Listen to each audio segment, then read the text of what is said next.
Hello everyone, welcome to the channel, new channel, brand new, first video, Generation X-Man. Thank you all for your curiosity, for giving a click, appreciate it. If you enjoy this, if it makes you smile, makes you laugh, even if it's just laughing at me, feel free to hit that like or subscribe if you want to see some more stuff. And of course, there's the bell icon if you want to be notified whenever I post a video. But as the title suggests, um, the James Gunn Superman trailer, uh, Superman Legacy. Although I think they've dropped the legacy part. I think they're just going with Superman.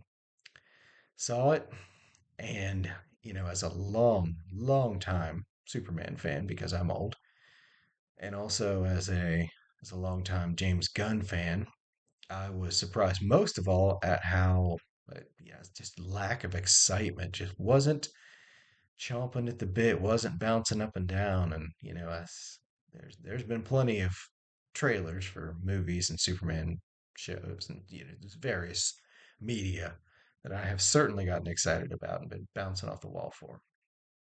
But this one, not so much. Saw it and just I wanted to sit down because I was just like, why am I not excited about that? It's James Gunn. I've been a huge fan of his since Guardians Volume 1, Volume 2, Volume 3. Loved Suicide Squad. Love Peacemaker. Show was hilarious. Um, but didn't resonate with Creature Commandos. It felt like more the same, but less so.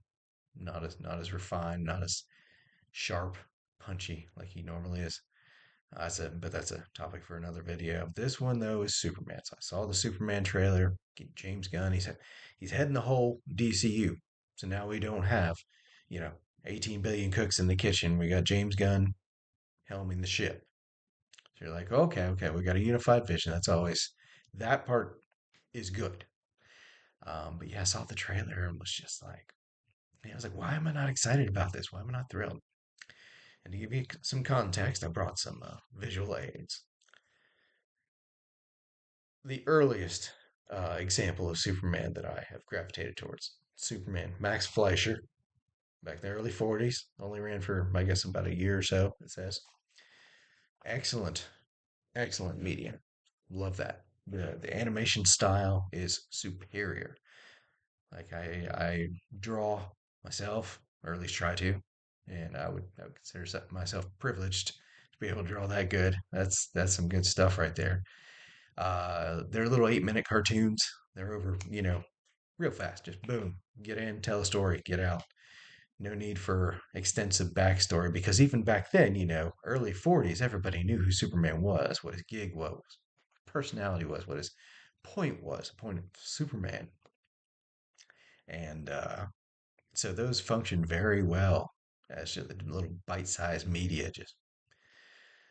Um, but the villains just come and gone each episode, um, so they could tell this story very quickly. But that was the earliest introduction that, you know, I look at that and I say, that's Superman. Truth, justice, et cetera, et cetera.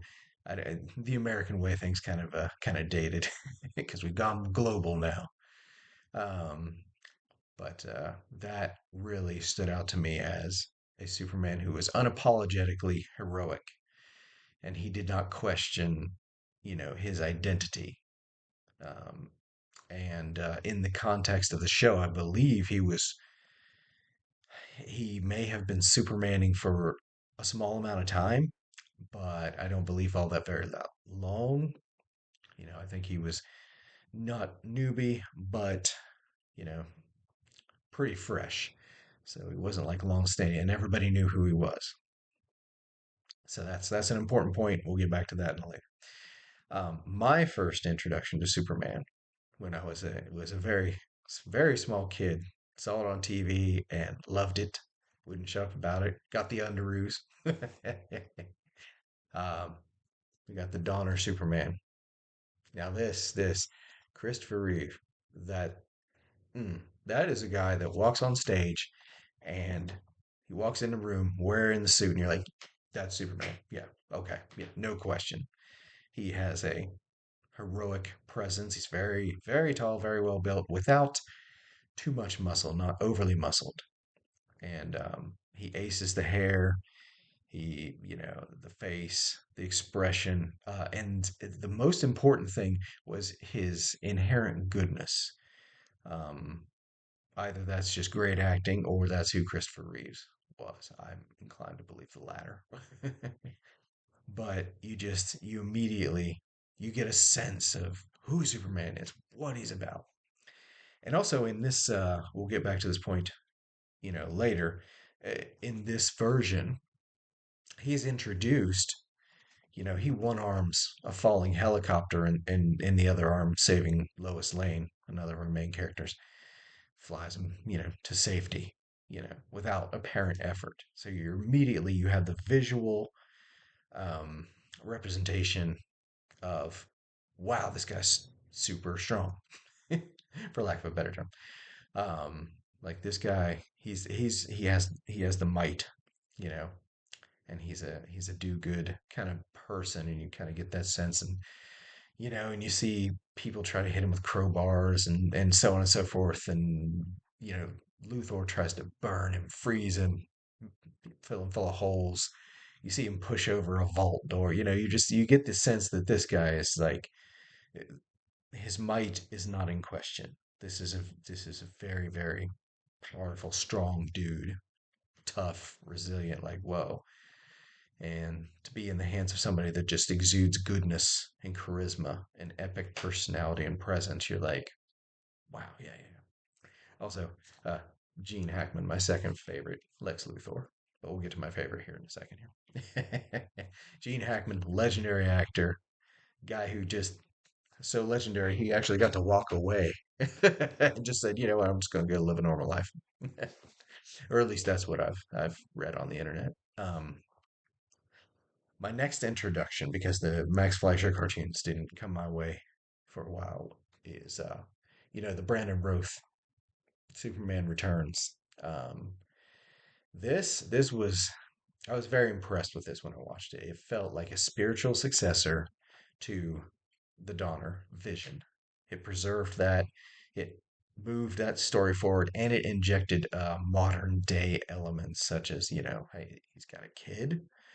There was some uproar about him having a child out of wedlock, being this iconic image of persona. Um, at the time, it was rocky. I remember that. I remember watching it and thinking, it's just like, ooh, oh, I don't know about this. But, also at the time, it was very relevant.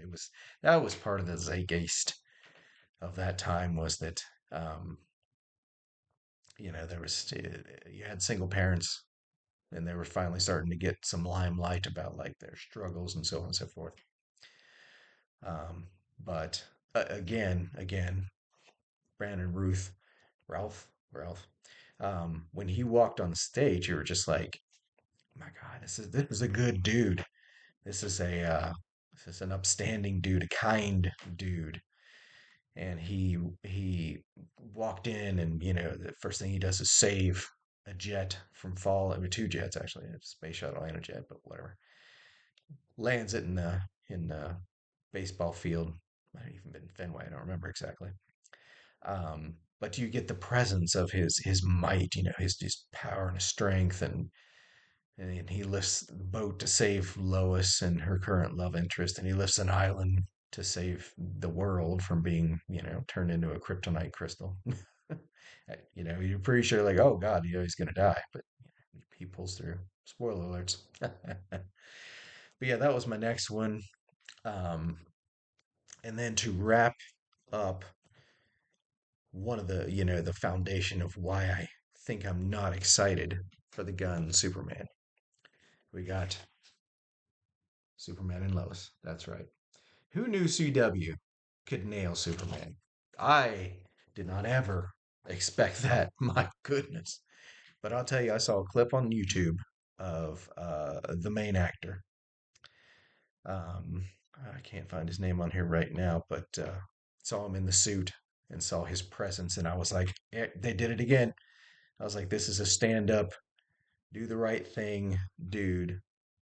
Powerful, invulnerable, strong as can be, just swooping in to save the day.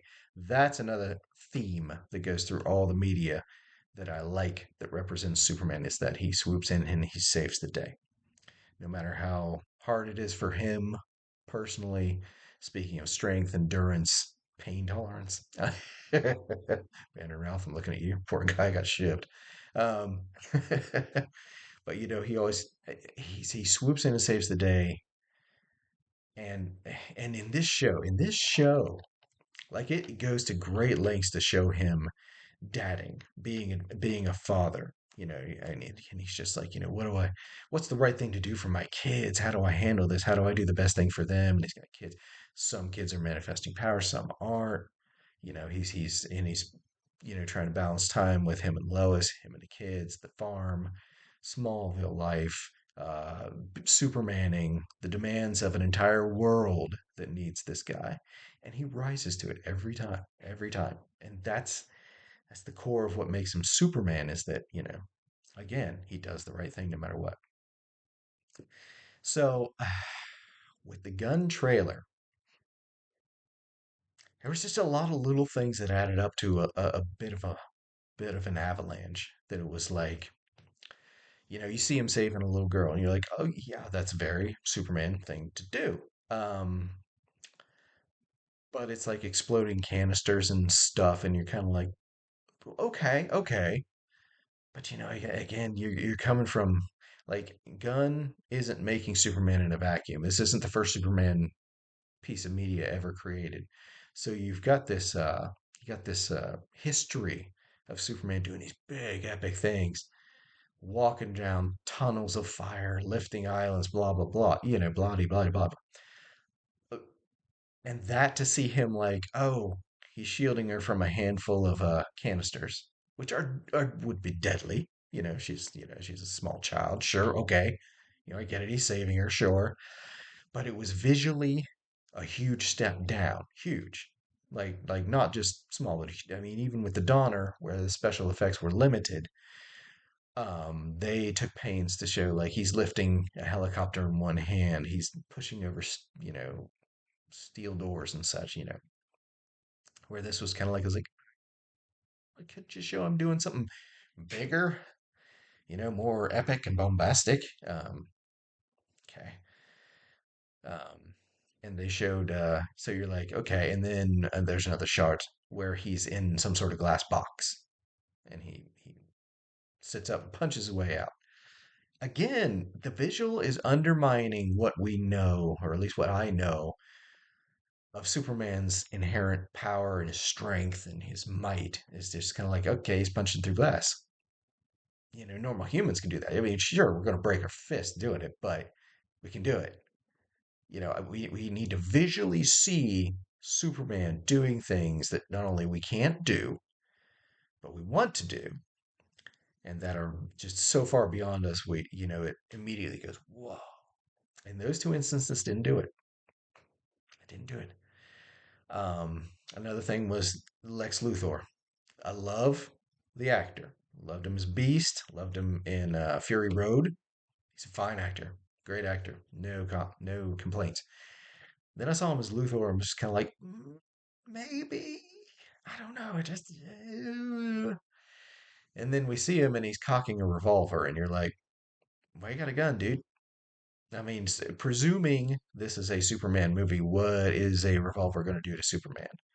And I was like, well, maybe it has kryptonite bullets, or maybe he's pulling it on Lois or something. But I was just like, again, it was huge step down in power level to where it was just kind of like, and also Lex, he can be a hands-on kind of guy, but I feel like Gene Hackman, Kevin Spacey, et cetera, they always shined as the man behind the scenes, the genius, the tech kind of stuff. He's got a robot suit. He's got a master plan. He's got a kryptonite shiv. Um, so it's just kind of like maybe. And I think I read somewhere that this is supposed to be Superman early on in this universe. So maybe they scaled everything down to show that, oh, he's starting out, baby steps. Which I'm like, okay. Superman. You don't have to take baby steps with Superman. It's Superman. So so yeah, those instances, and then the kaiju looked super generic, like did not stand out. I am a kaiju fan.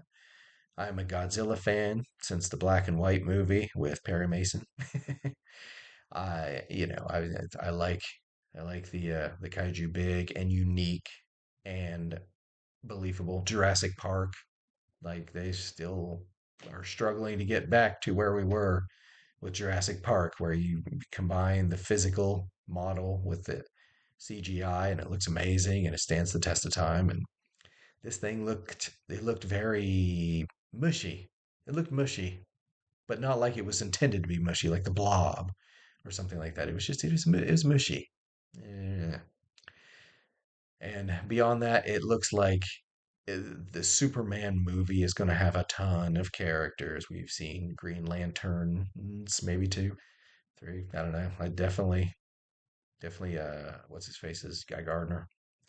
And we saw Hot Girl, and we saw two or three other characters, and you're just kind of like, so Gunn is going to most likely go for his ensemble cast thing, and which makes me think he's going to go with his misfits that turn into buddies to save the world kind of thing. And I'm like, Superman does not lend himself to that. I mean, Superman's the guy that saves the world. I mean, sure, he's going to be part of the Justice League, but that's going to be for huge stuff, and he's going to have his moment. This feels more like, Superman going to be a passenger in his own film. I worry. Crypto showing up was hilarious, and I thought that's cute.